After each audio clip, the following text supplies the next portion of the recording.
Excelentíssimo Senhor Professor Dr. António Sousa Lara, Presidente da Academia de Letras e Artes, eu queria, como é óbvio, agradecer muito a distinção que me dão de estar aqui hoje convosco. Conheço bem esta distinta academia, tenho vindo a acompanhar muitas publicações, uma mesmo muito recente, a edição da História da Pedagogia pelo nosso comum amigo João Aníbal Henriques, aqui hoje presente, e como é óbvio, é para mim uma enorme honra poder estar hoje convosco. Permita-me que eu dê uma palavra muito especial ao professor Dr. Carlos Antero Ferreira. Penso que todos nós recordamos hoje com muita saudade aquela enorme capacidade de comunicação, aquela enorme paixão pela história, aquele enorme patriotismo que o professor José Armando Saraiva tinha. Hoje podemos ter uma bênção de água fria, um copo de água fria, uma memória do que era essa paixão na sua exposição.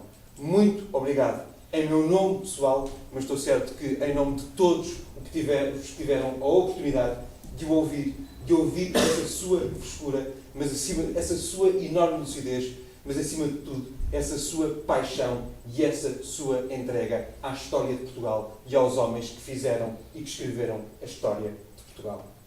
Excelentíssimo Senhor Comendador Barahona, permita-me uma saudação muito especial de uma amizade muito antiga e muito profunda que eu tenho por si, ilustres académicos, minhas amigas e meus amigos. Nós estamos aqui hoje para fazer uma homenagem juntos ao professor José Armando Saraiva. Eu também queria dar o meu contributo, e também eu, Sr. Professor, tinha escrito isto antes. Estamos em comunhão de ideias. Enquanto português, enquanto cidadão, a quem a figura do professor José Armando Saraiva, sem sombra de dúvida, que marcou. É raro, é mesmo muito raro, nós termos uma personalidade que, atravessando regimes, dobrando séculos, tendo exercido tantas e tão diferentes atividades, tenha conseguido reunir a boa opinião de todos com quem ele se cruzou. Costuma-se dizer que é-se um homem completo quando os outros nos veem e nos avaliam por diferentes características. Eu tenho certeza que muitos guardam do professor José Armando Saraiva a sua enorme capacidade de comunicação, a sua enorme capacidade de explicar a história de Portugal, a sua enorme capacidade, até de uma forma muito concisa, de transmitir o essencial da história de Portugal. Muitos de nós nos lembramos deles sempre como um historiador, mas outros vão se lembrar dele como um professor, outros ainda mais privilegiados do que eu, como o seu professor. Mas também o podemos lembrar nas suas dimensões de político, de ministro, de jurista, de embaixador. E é verdade que a sua passagem pela carreira diplomática foi algo de incidental. Mas também é verdade que, ao longo de toda a sua vida, ele foi sempre um embaixador de Portugal e, acima de tudo, um embaixador da história de Portugal. E isso foi muito visível no seu percurso no Brasil, onde deixou uma marca tão indelével. Tenho a certeza que os mais próximos dele guardarão, acima de tudo, a sua enorme capacidade de presença humana e de entrega ao outro.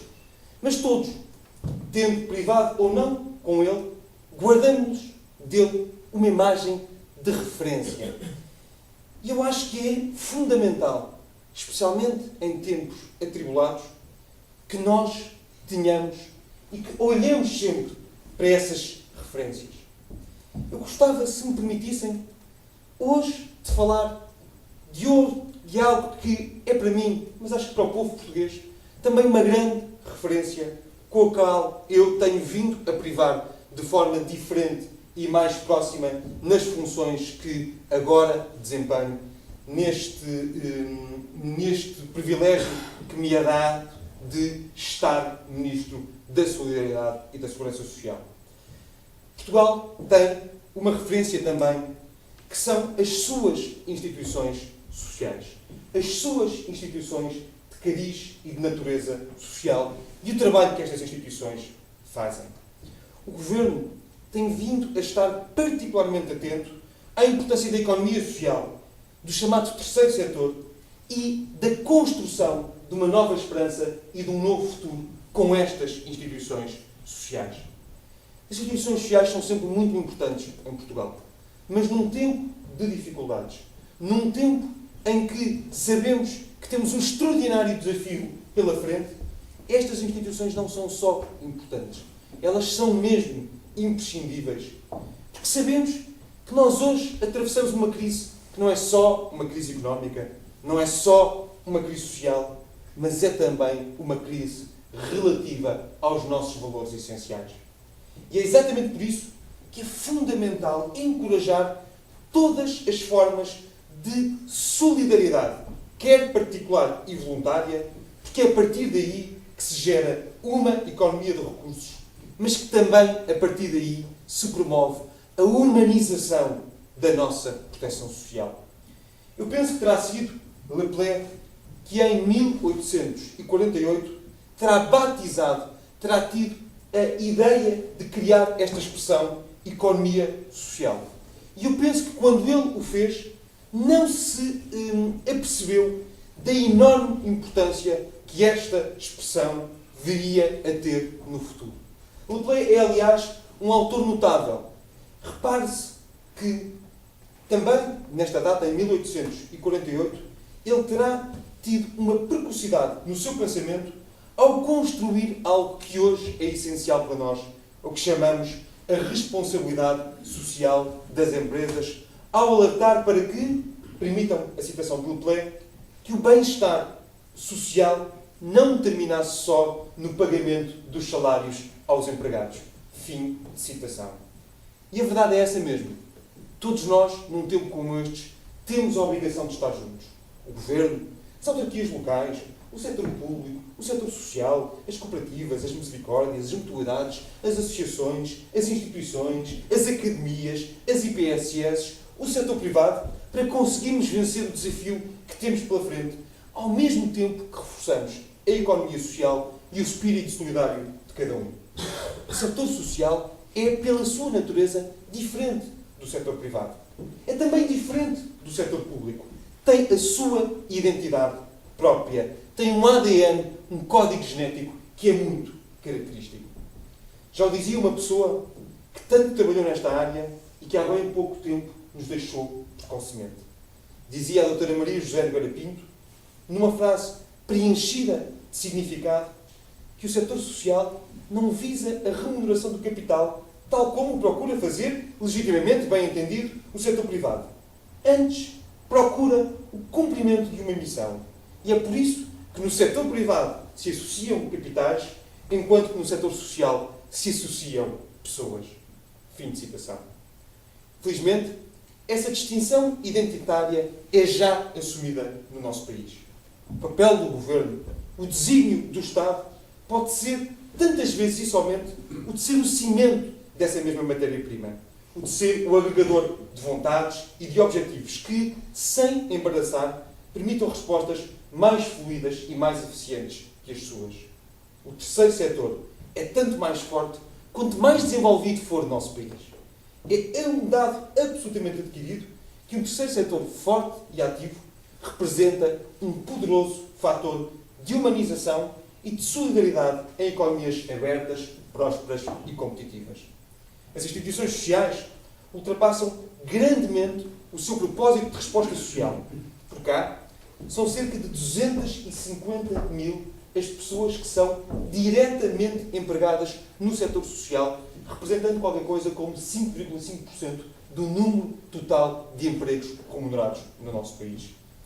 E os postos de trabalho que este setor da economia produz são postos de trabalho devidamente sedimentados.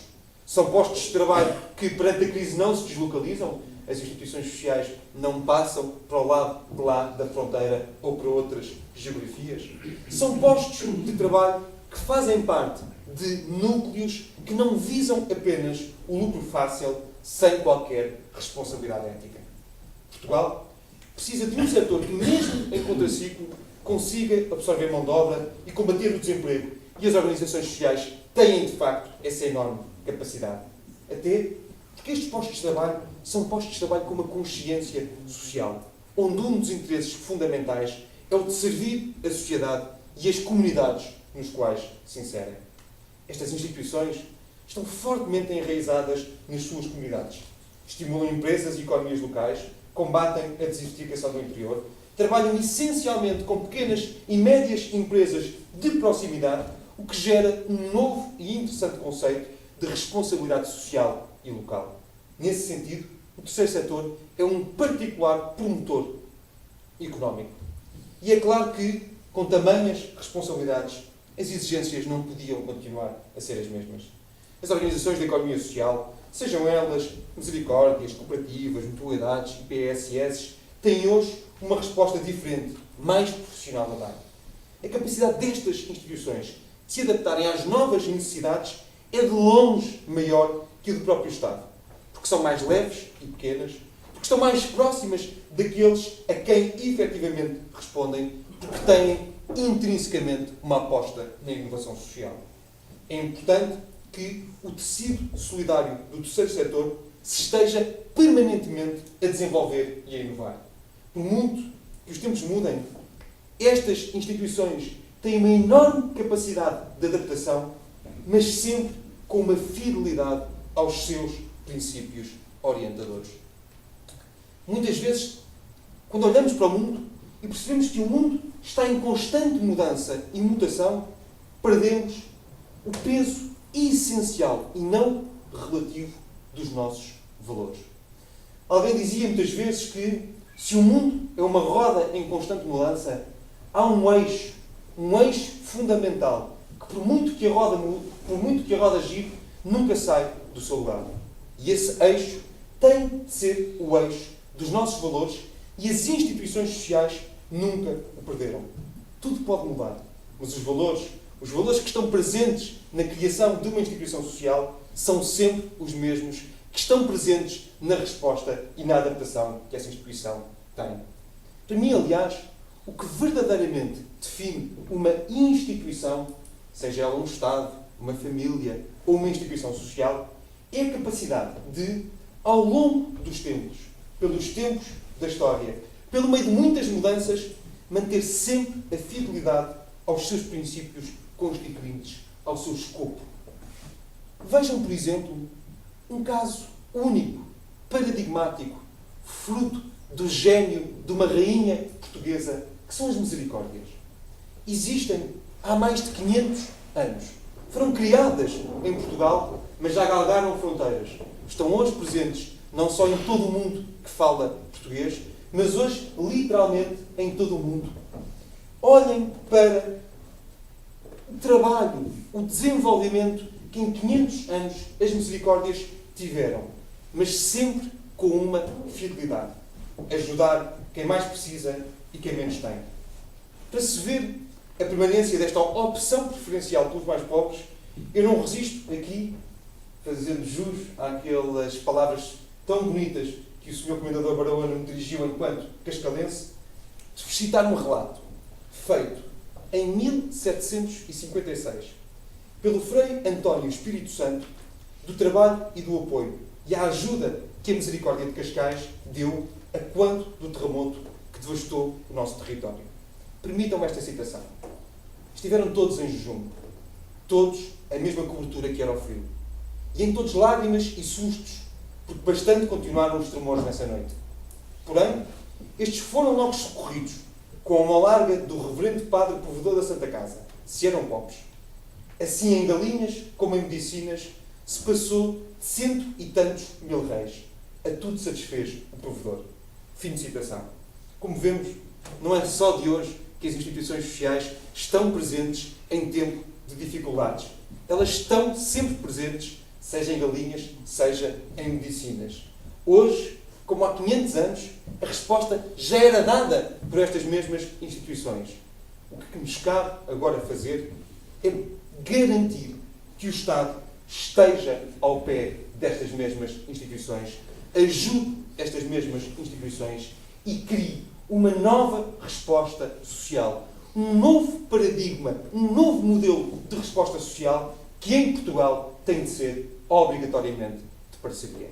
E é exatamente por isso que a união de esforços é tão importante. quer do Estado ao nível central, ao nível local, das autarquias locais, quer nesta capacidade de olhar sempre para a sustentabilidade das respostas sociais. É para nós absolutamente fundamental ter uma relação com as instituições sociais que seja uma relação de parceria, que seja uma relação de confiança, que seja uma relação assente num princípio tão importante que é o princípio da subsidiariedade. O que nós não podemos ter, porque o país não se pode dar ao luxo de ter alguns preconceitos que nos saem até muito caros. O que nós não podemos ter, o que nós temos de quebrar, era o que muitas vezes tínhamos no passado. Uma relação em que o Estado tinha uma desconfiança face às instituições, uma relação em que o Estado parecia que olhava para as instituições como se as instituições estivessem debaixo da sua tutela e às vezes mesmo numa lógica de centralismo. É isso que nós não podemos ter se queremos ter um novo modelo, um novo paradigma de resposta social em Portugal. Por isso mesmo, temos que ter sempre, permanentemente, a capacidade de olhar para o que funciona. E nós sabemos que as instituições sociais em Portugal funcionam numa lógica contratualizada. Há por aí hoje uma grande discussão em torno da refundação do Estado. Há por aí uma grande discussão em torno do modelo social que nós devemos ter. Permitam-me que vos dê um exemplo. Olhem para a resposta social que hoje é dada pelas instituições sociais. Seja no acolhimento dos nossos idosos nos lares ou no apoio domiciliário.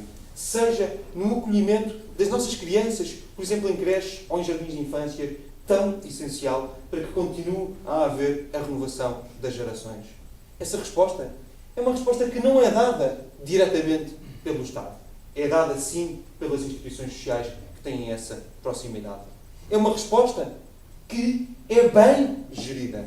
É uma resposta que não é deficitária. É uma resposta que tem permanentemente esta capacidade de adaptação e de proximidade, de capilaridade junto das comunidades locais.